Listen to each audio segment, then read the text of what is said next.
Do you find it frustrating that when you ask your employees for feedback, they don't give it to you? Do you even question how your bosses or senior leadership feel about your performance? And yet, when you ask, all you get is, oh, you're doing a great job. Both giving and receiving feedback is absolutely vital to a business to ensure that everyone, employees and even yourself, have what you need to be successful. But when you ask and you don't get anything back, it can create a lot of stress and anxiety. For employees, they feel like they're not valued, they're not contributing. They feel dismissed and actually not part of the team. And for you, you can feel very much the same way. Yet, have you considered that the lack of feedback is simply due to the questions you are asking or not asking? And what I learned over time is that if you've done something once, let alone twice, and it hasn't worked for you, then you need to do something different. And that's what today's episode is going to be, is a different approach you could be taking, different questions you could be asking to ensure you're gaining the valuable feedback that will impact both you and the business as well as your employees. So keep in mind also, we're going to be talking about why you're not seeking the feedback and what you need to do in order to gain the valuable information you're looking for. Lastly, this information is also very useful for your team members. So feel free to share and even have a discussion around it. So everyone feels a lot better and even safer when it comes to giving and receiving feedback. Welcome, welcome, welcome to Shedding the Corporate Bitch, the podcast that transforms female corporate executives into powerhouse leaders by showing them how to shed the challenges and overwhelm, along with any fear, insecurity, self-doubt, and negativity holding them back. I'm your host, Bernadette Bose of Ball of Fire Coaching, bringing you powerhouse discussions each week to share tips, advice, and sometimes tough love so you create the riches in your work and life you deserve. Let's do this. Over the last couple of months, I've spent a lot of time with employees and their managers, even senior managers, seeking feedback as far as how can the business ensure that they have what they need and want to be successful. And in those discussions, especially with the managers, the first question I'll ask is, what do they tell you when you ask them for feedback? And majority of them say they just won't say anything.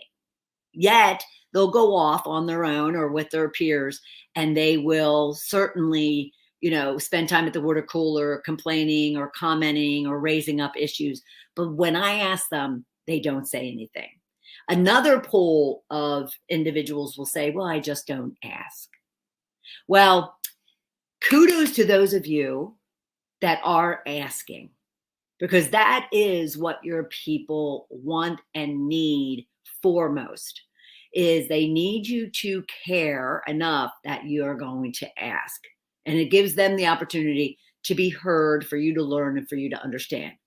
However, you also need to ensure that they are giving you feedback. But why aren't the rest of you seeking feedback? Well, there's a good number of reasons. And one of them being that many of you will say, I just don't have the time. Well, I can certainly understand that. I think, any manager, any leader, even your employees can, justify the fact that there's just so little time to do anything but the task at hand. Well, as managers/leaders, you need to make the time. You need to block out that space and ensure that on a regular schedule that you are asking for feedback. And not only mid-year or end of year. It's proven that the more frequent, the more consistently leaders are asking their people for input to how they can improve their experience, their work environment, their use of their talents and skills, their happiness or satisfaction on the job, will absolutely increase employee retention, employee performance, satisfaction, and ultimately all the way down the line to profits of the business, because they want to be heard and they want to know that you care enough to consider what it is that they need and work your magic to get it done. And if you can't get it done, then all they're looking for is for you to set that expectation and for them to understand that. Another reason why many of you aren't seeking feedback more frequently and consistently is the fact that you don't like conflict. And again, very understandable. Who does? At the same time, that is a skill and a valuable trait of a leader that you can easily learn. And you can always go back to balloffirecoaching.com/podcast, and you'll find multiple episodes in regards to how to handle conflict. Another one is, I don't know how to address what it is they need, so I don't ask. Now, you're leaders, you're problem solvers. That's what you do on a daily basis, is put out fires and find creative, innovative ways to, continue to, build the business, so to speak, or build your functional responsibility. And so all they're asking is for you to consider doing the same when it comes to supporting them. Another reason why is I don't know how. I don't know how to give feedback. And there's many of you who struggle to understand how to receive feedback without responding in a certain way. Well, we're going to talk about that in our next episode, so stay tuned. All right. Now, typically this last reason would come before I don't know how, because it's an element of it, although it's not all of it. And that is, I don't know what questions I should be asking to gain the feedback. And that's what this episode is all about, is what are those questions you should be asking to gain very valuable feedback that you and the business as a whole can use to ensure that everyone is successful and it's a win-win. All right. So I want to dive into what specifically those questions should be in order for you to be successful. But before that, I want to discuss some do's and don'ts of asking questions and really seeking feedback from your people. So the first do would be ask open-ended questions. Don't ask just yes or no questions. So many of you, when I asked, many of the responses were, we'll ask and they don't tell me anything. And I'll say, okay, what did you ask? And one of the questions would be, do you have everything that you need? Yeah, is typically the immediate response. When you're asking a yes or no question, they're going to want to answer what they think you want to hear in order to get out of that conversation. So, instead of asking, do you have what you need? You might ask, what is it that you need? So it's open-ended and they actually have to provide a response. But we'll get into the more details about the specific questions you could be asking. So ask open-ended questions, limit, if not eliminate, any yes or no questions. And then you want to ask questions that get to their feelings, get to the emotions, get to the impact the work is actually having on them, not just the how-to. So don't just ask about the how-to or the process or the function, the skills that are required for them to do their job. Ask questions that really get down to their feelings, to the impact that their work, their environment, their collaboration or teaming with others, their experience with you has on them personally. Don't ask just for questions that are around the process or the how-to or the function or the skills that they have or don't have. If you really want to understand why an employee is happy or not happy or feels fulfilled or not fulfilled, you have to get deeper into the type of questions that you're asking. All right. So ask for the feeling or the impact as opposed to just the how-to or the function. What you want to walk into these conversations with is a mindset and an openness to learn. If you're going to go and seek feedback because you care. Seek feedback because you want to learn. Seek feedback because you really want to be able to give them a platform for them to be heard and them to express what it is that they are experiencing. Too often, far too often, you're asking, just like those managers told me, well, I ask and I don't get anything. But it's almost what employees will describe. It's almost as if it's just a check mark on a list that they have to do this. They were told that they need to be seeking feedback and therefore they ask, but it's not very genuine. It's not very attentive. It's not in an active listening type of space. It's more like just a simple, how you doing? You have everything? And therefore, majority of the responses are very plainly yes. Because again, they just want to get out of that conversation because they really don't feel as if you mean what it is that you're, asking. And then therefore you don't really mean to want to hear and learn what it is they want to share with you. That don't hear is in no way, shape, or form, don't express how you want them to feel or don't tell them how they should feel. So an example of that would be you're having a conversation with them to gain some information. Oh, and I know that, you must be very frustrated or really tired because you've been working really long hours and required to, work on the weekends lately. Well, you're telling them how they should be feeling. And you're also kind of giving yourself an out as far as you're already expressing to them that you get it, that they might be frustrated and exhausted. Yet you're not really, hearing and learning what that impact is on them, that they are feeling those things. You're just kind of wanting to kind of brush it off. Yeah. And appear as if, yeah. I understand. You're frustrated and you're exhausted.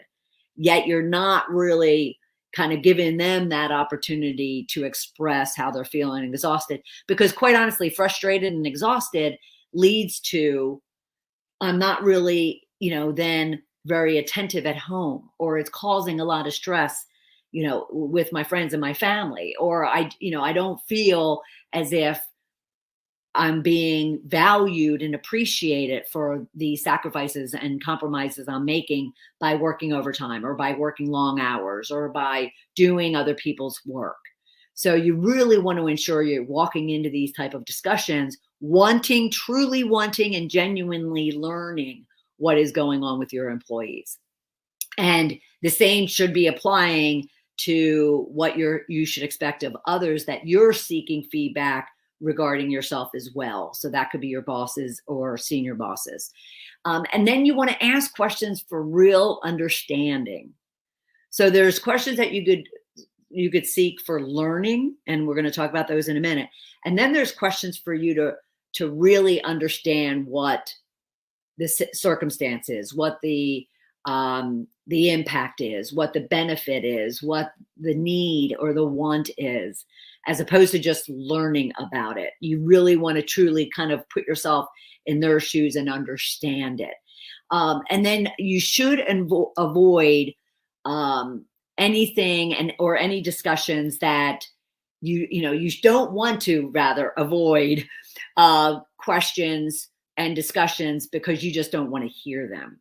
And this is unfortunately a really big issue and gap with many managers / leaders, is they don't ask the questions because they really don't want to hear the responses. They don't ask, so tell me, how am I doing in my performance? How am I, delivering to you what it is that you need? They don't want to hear, well, you're never around. I don't appreciate, the way that you talk to me or talk to us as a team, or the fact that I can't reach you on the phone. That, so many managers are guilty of avoiding even seeking feedback because they just don't want to hear it. They don't want to really kind of comprehend that their employees may not be happy and satisfied with their own job, but with your job that you're doing. And yet, again, it's absolutely critical for you to have that information in order to really make improvements in the business, and improvements for yourself as well as for them. All right. So some do's and don'ts there. So what are some of the questions you could be asking? Because we don't want to ask just yes or no. We want to get more information out of them. And majority of the time that the managers I've been speaking to have struggled gaining input from their employees is due to the fact that they're asking simple yes or no questions, as I mentioned earlier. So what are some of the questions? Some of the questions are more the what, the how, the why, the when, the where. Those all require more depth to a response than just yes or no. So, what do you need in order to be successful? What do you need in order for you to be very efficient and productive? In some environments, in some industries, it's what do you need to be safe in your role? But what do you need is much better than do you have everything that you need? Because again, their immediate response is going to go, "Oh yeah, I have everything that I need." Because they themselves, one of the reasons why even managers don't ask for feedback is they don't like conflict. Well, neither do your people, and your people may feel that giving any type of negative feedback, that is kind of a conflict for them, especially based on their styles. And I do a lot of work with DISC assessments to really understand your individual styles and then the styles of those you work with. And there's a great deal of individuals who just don't want to have that type of confrontation or difficult conversation, especially with their managers, let alone their senior managers. But ask the questions that are going to get you some rich feedback. So another question that could be asked is, what can I do to clarify your role, your responsibility, the expectations I have of you, your goals? Too often, and this is one area that you must be seeking feedback on. Too often, employees are like, I just don't know what's expected of me. I don't know what they want, and I never can seem to satisfy them, and it's very frustrating. And so the next question I will ask is, have you asked them to clarify that? And again, your employees struggle with the right questions to ask as well, as much as you struggle to ask the right questions. So you can use even this conversation and this list of questions to even share with them to help them craft their own questions back to you or to you initially. So what can I clarify for you about your roles, about your goals, your expectations, what I'm looking for from you? What can I clarify for you? And that, that's not a yes or no. You can't even get one from that. You could get, oh no, everything's all good. Well, I want to ensure that it is all good. Therefore, how about you share to me what you believe my expectations are of you, or what I'm looking for from you, what your goals are, what your, role and responsibility is. Let's make sure we're on the same page. Make sense? All right.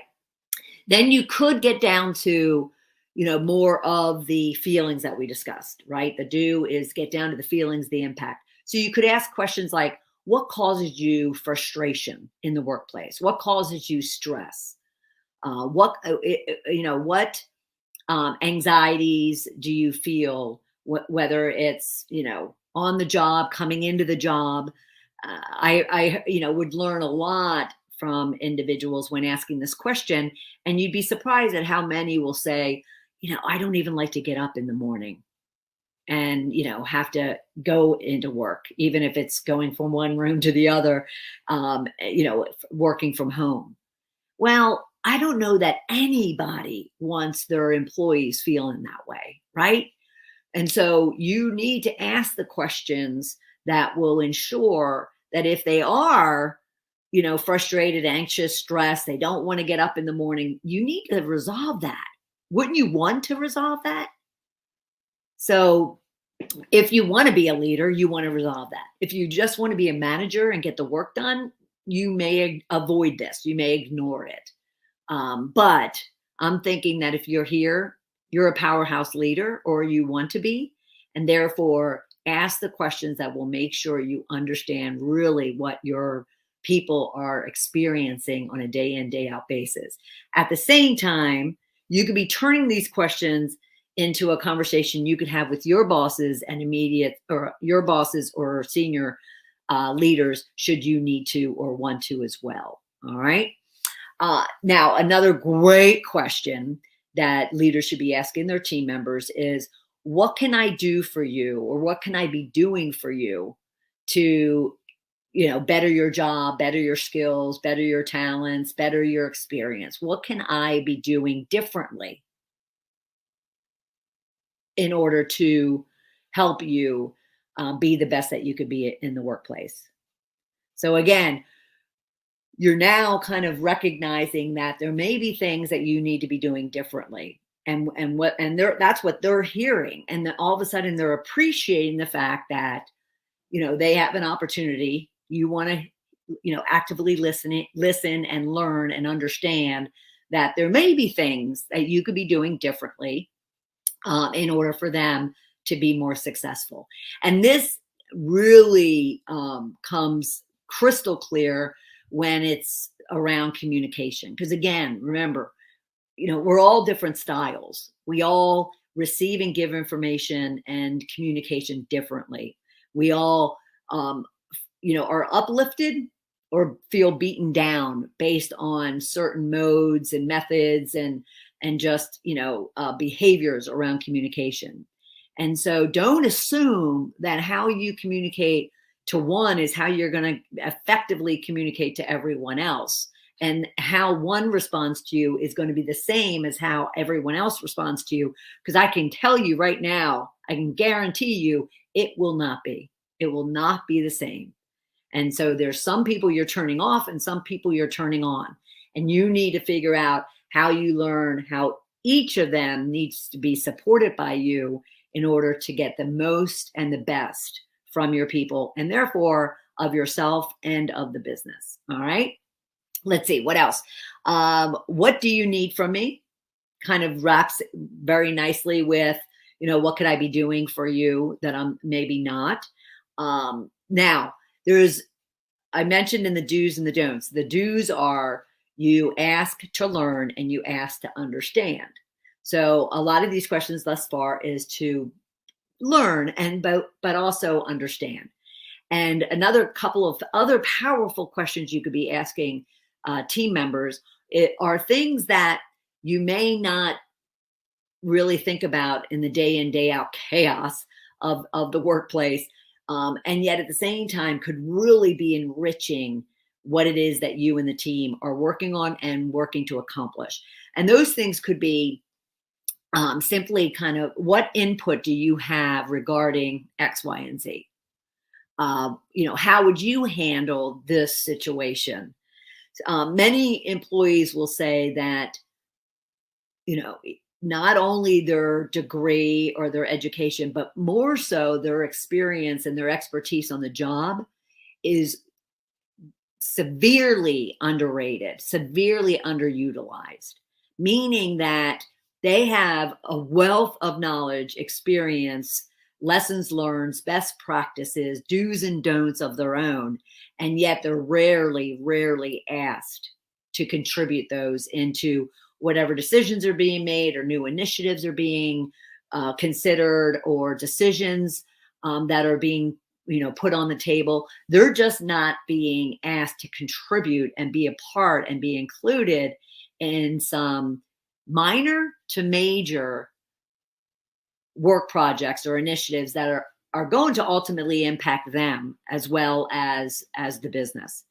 And so if you really want to be leveling up your people, but also your function, the business, and yourself as a leader, is to really ask them those open-ended questions that get to, feelings. But here it could be turning into some how-tos and some processes and skills and talents, because now you are asking more academic, more expert, skill-driven type of questions.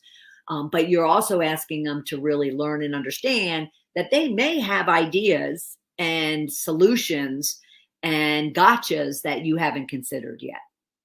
And that in itself will certainly increase their feeling of being valued, being included, their ideas being considered, being part of the team, being part of the goals and the growth plan that you have for yourself, your function, and the business as a whole.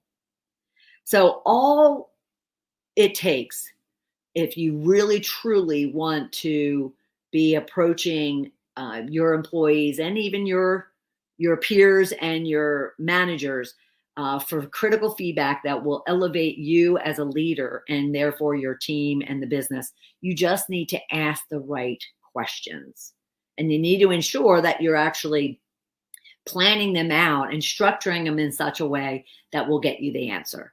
And therefore, consider those do's and don'ts, the don'ts being just asking yes or no questions, just asking about the how to, not necessarily the feelings or the impact, asking, questions that simply will give you information that you want versus hearing what you don't want. Just really take some time and plan out the type of questions you want to be asking to gather feedback. Now, I'll often get, and I wanted to make sure that we discuss this as well. I'll often get, well, I can ask them all of these wonderful, rich, open-ended questions, and they still kind of sit there and shrug their shoulders or just don't give me anything. Well, at that point, as I actually, told many employees and managers over the last several weeks, is because it pertains to you as well, is if you're not giving the feedback and you are staying quiet and not saying anything, well, silence is acceptance. And therefore, you certainly can't be going off and, complaining or creating havoc or stirring the pot, or, creating swirl at the, water cooler, so to speak, if you're not willing to own up and address and confront that feedback that you may have when asked. It's appropriate that if you're not ever asked, that those things are going to occur. But if you're being asked and you're not giving anything back, well, you're only hurting yourself and your supervisor, team, and business. And therefore, you really need to take a hard look at, and support either your team members, making sure they understand those things, but also yourself and your bosses and peers if they're also not contributing. But everyone has a role to play in ensuring that feedback is given in order to improve and uplift and enrich and elevate everyone in the workplace. And if there's any certain people, places, or situations where it's not happening, well, then your stance to that would be silence is acceptance. And therefore, if you don't say anything, then you can't, be going off and raising issue elsewhere. So all you need to do as a leader is make sure you have that list of questions that you could be asking.